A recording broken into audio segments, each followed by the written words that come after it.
my thinking at this point. What I have done, I took a piece of wood, just set that on top of it. Here it is right here. This was on the end. I just set that and drew it, and then I went out and I cut it close with the bandsaw, and then I sanded it until it barely, you have to sort of push it on there.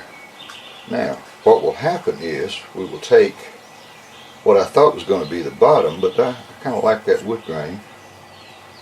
What I'll do, this will glue onto that piece. Alright, then that'll just be a friction fit top. So what I got to do now is I got to cut some bottoms, finish putting the, I don't even know what you call that piece, but it just fits right inside the lid to friction fit that. Fix 4 of those, and I'm going to have me 4 neat little cedar boxes. But anyway, that's my thought right now. We'll see how it works. But I got that fitting pretty close. Pretty close. I'll put it, but it can only go one way. There you go. And it holds. Alright, let me do some more work. I don't know if you can see how that is just a little bit outside the line. Now I'm fixing to sand down to that line. Let's see if we can get that fitting snug in that hole.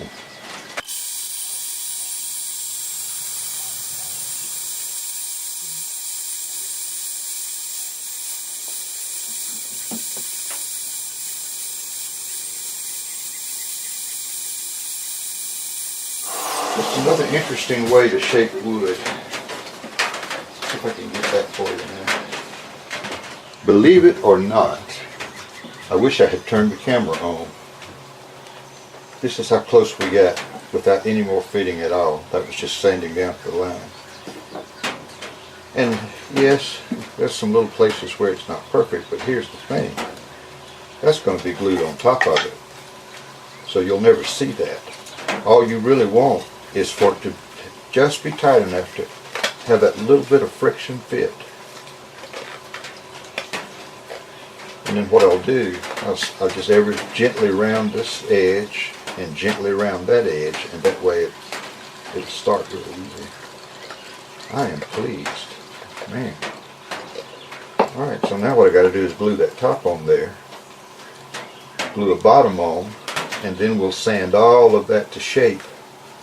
And then I'll think about what to do with the top. Man, I'm pleased. I'm anxious now to get to that final sanding and see what happens. Alright, enough gloating. Okay, now what I'm going to do to glue it, I've picked the side that I want to show, and my inner part, that was fixed when I traced it off, so that's what we'll show. This is the glue side. I'll mark that because when the gun's fired and that glue starts going on there, I need to know exactly where to put stuff. Alright.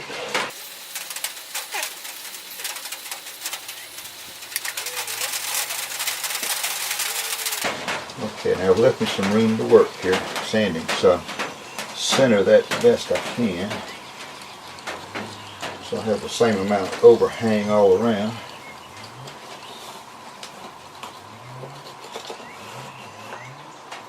Okay. Now I know exactly where to lay this.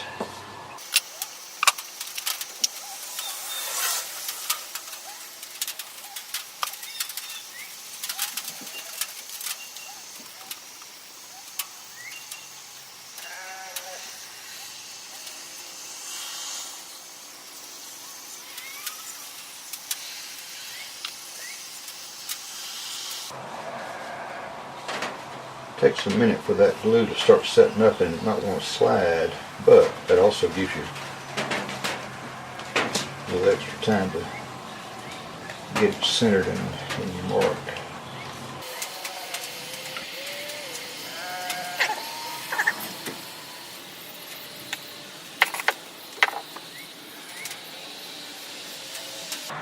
Finally swab helped to clean the glue up, and it also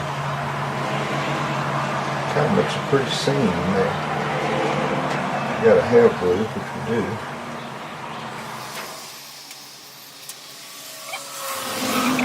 A second or two to tack up, and I'll put something heavier on it.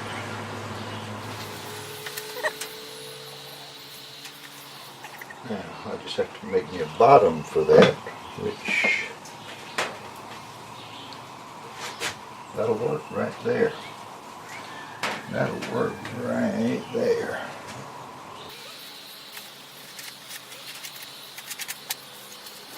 Same thing, you just cut near the line, but not on it.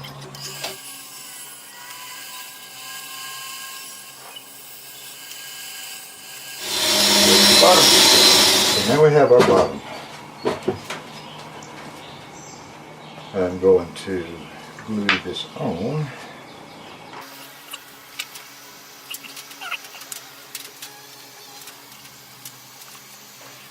Well, we're moving along with these boxes. Okay, it's still hard to beat the finger for so many things. All right, now some of you thought on a little off to the other side there. Come back home. Okay.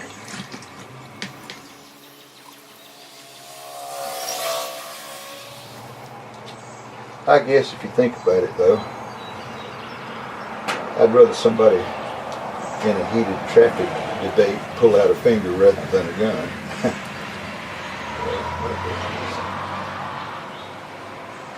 Some humor there.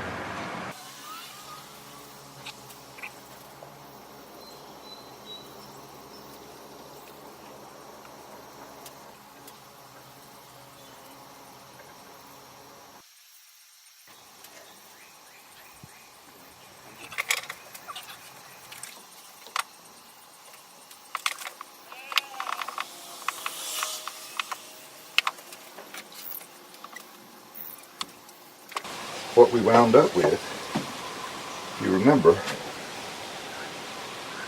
we cut our wall.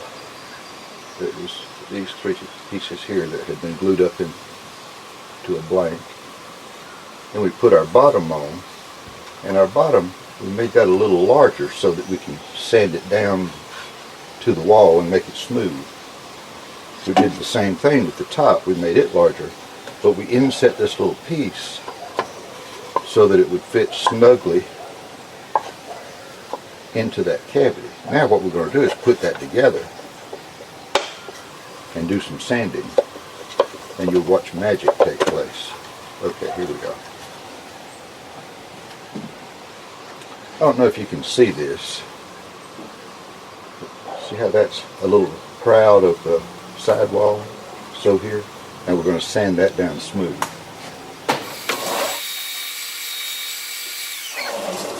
When I look, I'm seeing which area needs the most sanding, and I slightly apply pressure toward that area. And if you keep looking, you can almost make it where everything's parallel by the time you get to the wall.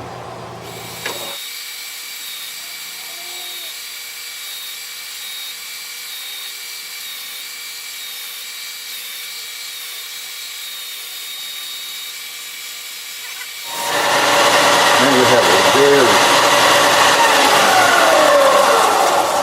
you can't feel this, but that is extremely smooth now, and you are absolutely flush with that wall and the bottom and the top.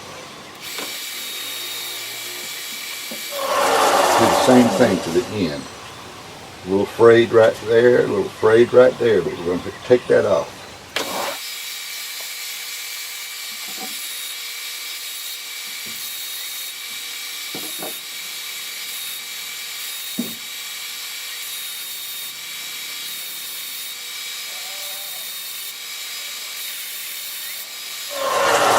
Now, I don't know if you can see the difference,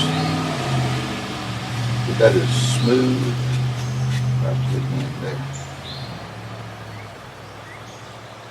Starting to be afraid. Oh no, that's the top. Never mind.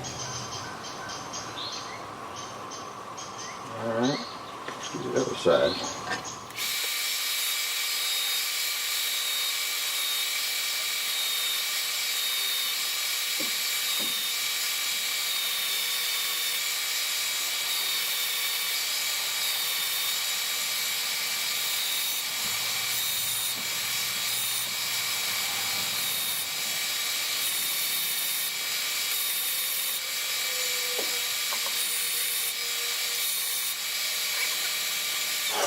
Okay. It's hard for me to know exactly what you're seeing, but as you can see now, all the sidewalls are perfectly smooth. I mean, you couldn't cut it like that if you wanted to. Okay, now here comes the tricky part. We're going to round these corners over. You start to develop a little touch for this. There's a lot of looking and watching and seeing what you need to do, where you need to take more from, but anyway, let's see what we can do here.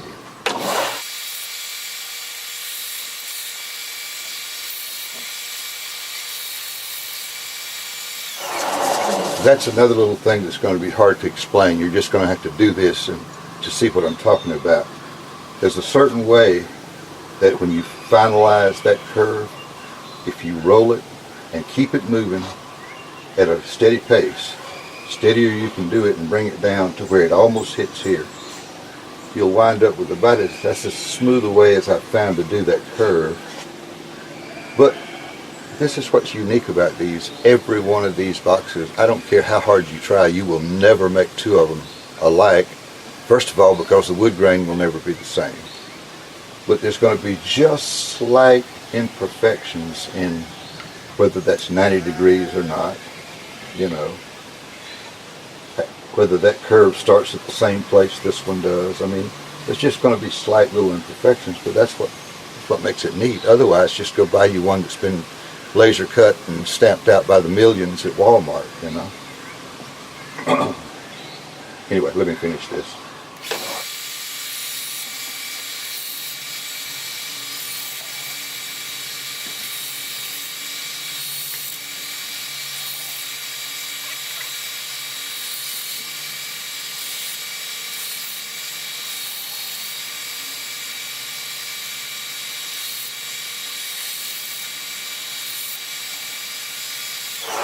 Sometimes it's hard to know when to leave good enough alone on these corners. There's a little trick to that roll. If you get it just right, it turns out really pretty. If you don't, there can be little tiny waves in there.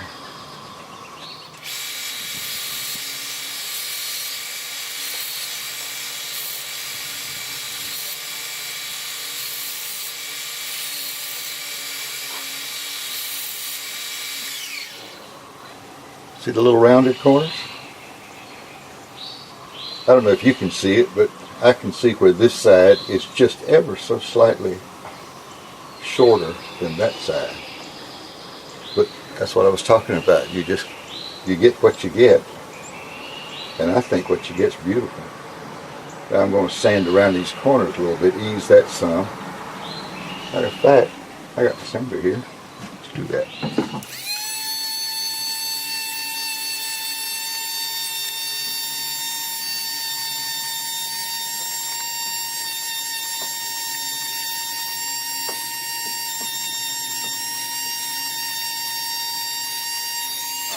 Alright, I'm finding this cedar to be a very soft wood.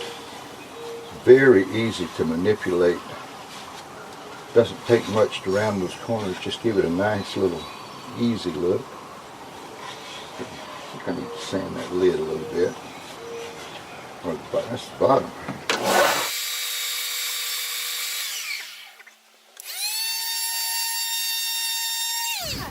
I wish you could see the detail of what I'm seeing here. I am so pleased with it. Alright, I'm going to finish up the other one and then we'll come back and we'll look at all four of them.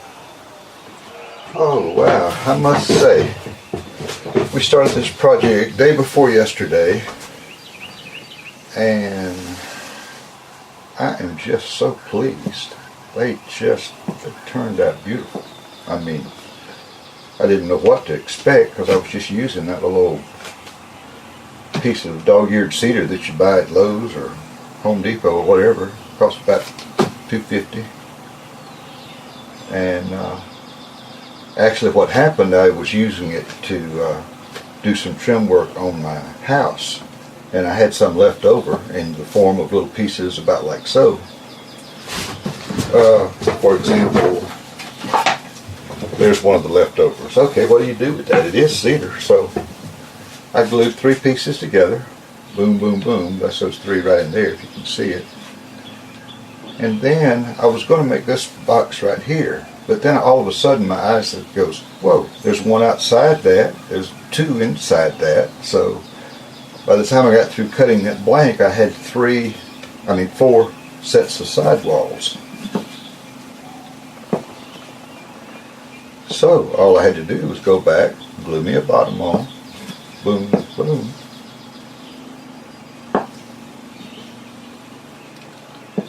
And anyway, I won't show you but one, but we've got these where they fit pretty snug.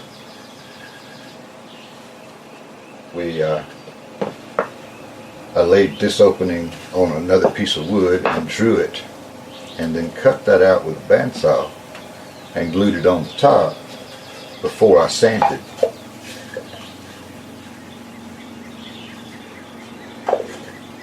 But anyway, just snugly fits in there. Fits good. Just loving the finish on this.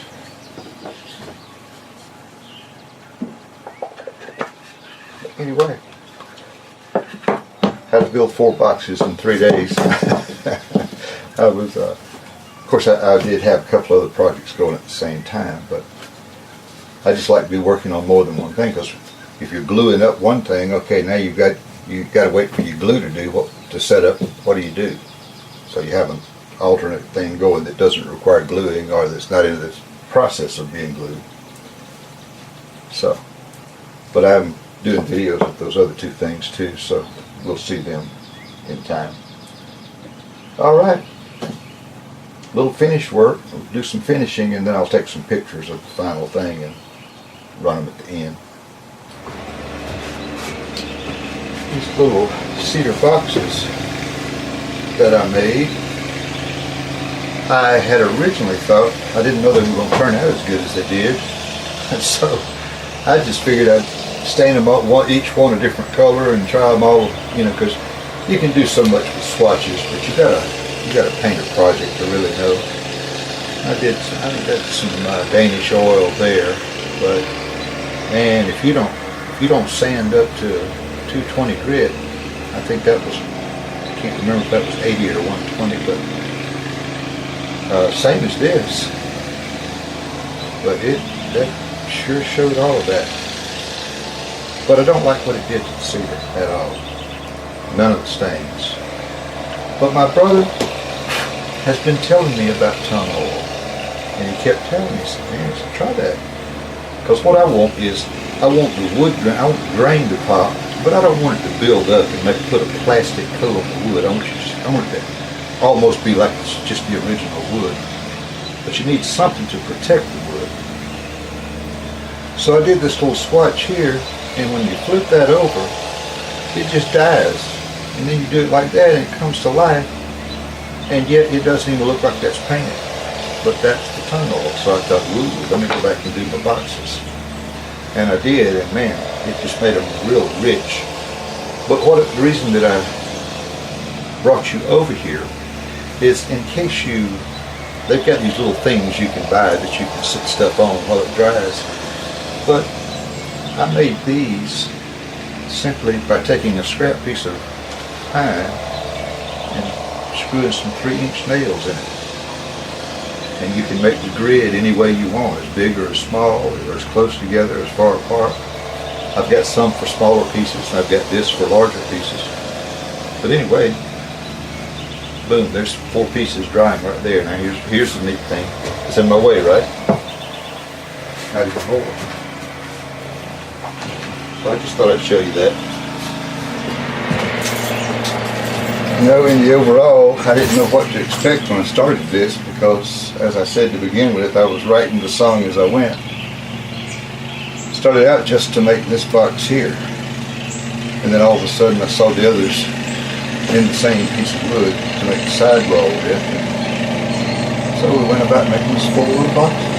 I love it. Got the 4 friction fit lids. Had to fine tune those a little bit, but we finally got them working smooth. put both tongue oil on. I love it. I'll make some more. I learned some things on this one. Obviously, we learn every time we do something. Kind of neat. Because they were all cut from the same blank, the sidewall patterns somewhat match. I didn't see that coming, but there it is. So now I know to pay attention to which way the grain runs when I'm putting my boards together. I also know to pay attention to what the bottom grain is doing. There you are. 4 cedar boxes.